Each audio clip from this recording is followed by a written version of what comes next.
എന്തായി മുരളിയേട്ടാ? താനൊന്നു വന്നേ. താൻ നോക്കി.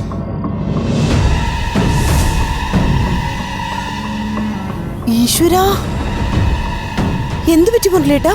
നല്ല മയക്കത്തില. നമുക്ക് ഇവളെ അകത്ത് നിർത്താം. ആള് നല്ല ഫിറ്റാ. ഒച്ച വെക്കാതെ. മാളും അമ്മയൊന്നും അറിയണ്ട. പിടിക്ക് പിടിക്ക് പതുക്കെ.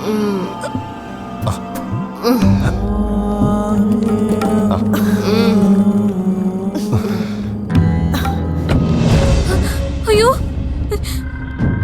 അച്ഛാ, എന്തു പറ്റി അപ്പൂന്? ഞാൻ പിടിക്കാം. വെക്കാതെ. അപ്പോ എന്താ പറ്റേ? പതുക്കെ പതുക്കെ. വിട്.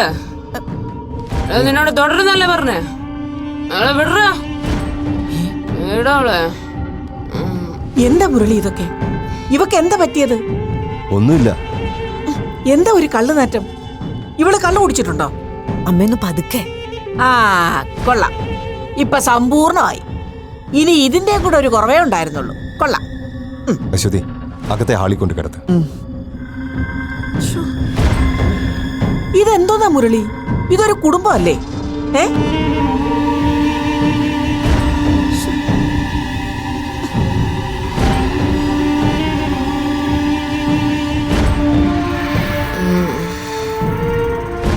ഇവളെ എന്തിനാ ഇങ്ങോട്ട് കൊണ്ടുവന്നത്? കൊണ്ടുചെന്ന് അവളുടെ വീട്ടിലാക്കിക്കൂടെ? ഈ അവസ്ഥയിൽ എങ്ങനെയാ അമ്മേ അപ്പൂനെ അങ്ങോട്ട് കൊണ്ടുപോകുന്നത്? അയ്യോ, എന്താ കൊണ്ടുപോയാല്? വീണ് കയ്യും കാലും ഒടിഞ്ഞൊന്നും അല്ലല്ലോ. കുടിച്ചു കുന്തം പറഞ്ഞ് ബോധം പോയതല്ലേ?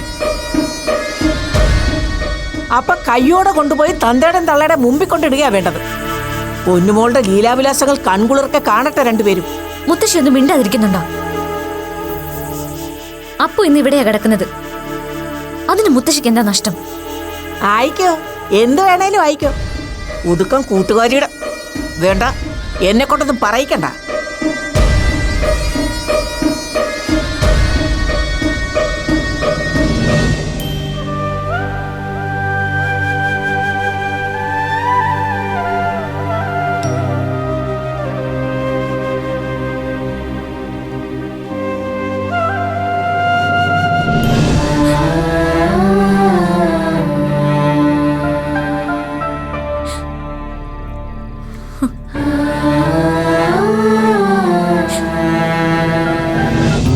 എന്താ മുരളിയേട്ടാ ശരിക്കും ഉണ്ടായത്? ശിവേട്ടന്റെ കോള് വന്നപ്പോഴേ അപ്പൂനെന്തോ പ്രശ്നമുണ്ടെന്ന് എനിക്ക് തോന്നിയതാ. പക്ഷെ ഇത്രയ്ക്ക് അങ്ങോട്ട് പ്രതീക്ഷിച്ചില്ല. അപ്പൂന് ഇങ്ങനൊരു ശീലം, ഓർക്കുമ്പോ തന്നെ പേടിയാവും എനിക്ക്. മദ്യം മാത്രമല്ല ശിവേട്ടൻ പറഞ്ഞത്. അങ്ങനൊരു ഗ്യാങ്ങിന്നാ പോലീസിന് അപ്പൂനെ കിട്ടിയതെന്ന്. ശിവേട്ടൻ കൃത്യസമയത്ത് ഇടപെട്ടതുകൊണ്ട് കേസായില്ല. പക്ഷെ ഇനി ഇതൊക്കെ ആവർത്തിച്ച പരിചയത്തിന്റെ ആനുകൂല്യം ഉണ്ടാവില്ലെന്നാ ശിവേട്ടൻ പറയുന്നത്. അപ്പൂന് ഇങ്ങനെ വിട്ടാ പറ്റില്ല. അവളെ നന്നായി ഒന്ന് കൗൺസിൽ ചെയ്തെടുക്കാൻ വിപിയേട്ടനോട് പറയണം. അത് നമ്മൾ പറഞ്ഞു കൊടുത്തിട്ട് വേണ്ടല്ലോ വിപിക്ക് മനസ്സിലാകാൻ.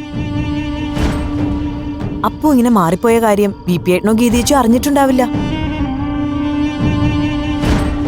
ഒന്നോർത്താ അവളിങ്ങനെ മാറിപ്പോയതില് നമ്മളും ഉത്തരവാദികളല്ലേ മുരളിയേട്ടാ?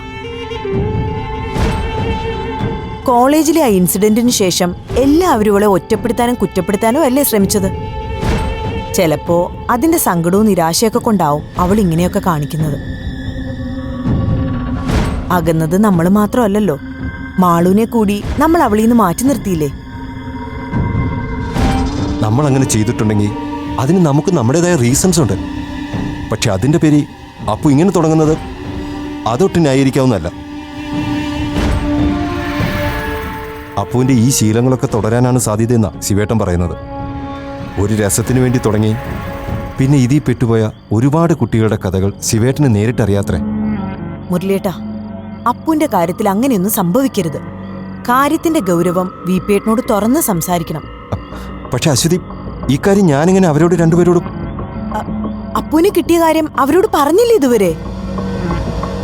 പറയാൻ എനിക്ക് ധൈര്യം കിട്ടുന്നില്ല അശ്വതി. അപ്പുവിനെ ഇങ്ങനെ കണ്ട അവർക്കത് സഹിക്കാൻ പറ്റില്ലല്ലോ. എന്ന് വെച്ച് പറയാതിരിക്കാൻ പറ്റില്ലല്ലോ. മുരളിയേട്ടൻ ചെന്ന് അവൾ ഇവിടെ ഉണ്ടെന്ന് ഏട്ടനോടും ചേച്ചിയോടും പറഞ്ഞിട്ട് വാ. ഒരു വിവരവും കിട്ടാതെ പാവങ്ങളാകെ വിഷമിച്ചിരിക്കുമായിരിക്കും. ഞാൻ പോകേണ്ട കാര്യമുണ്ടോ അശ്വതി? വിളിച്ചു പറഞ്ഞാ പോരെ? അത് പോരാ. വിളിച്ചു പറഞ്ഞ ഉറപ്പായിട്ടും ഗീതേച്ചിയും ഏട്ടനും ഇങ്ങോട്ട് വരും.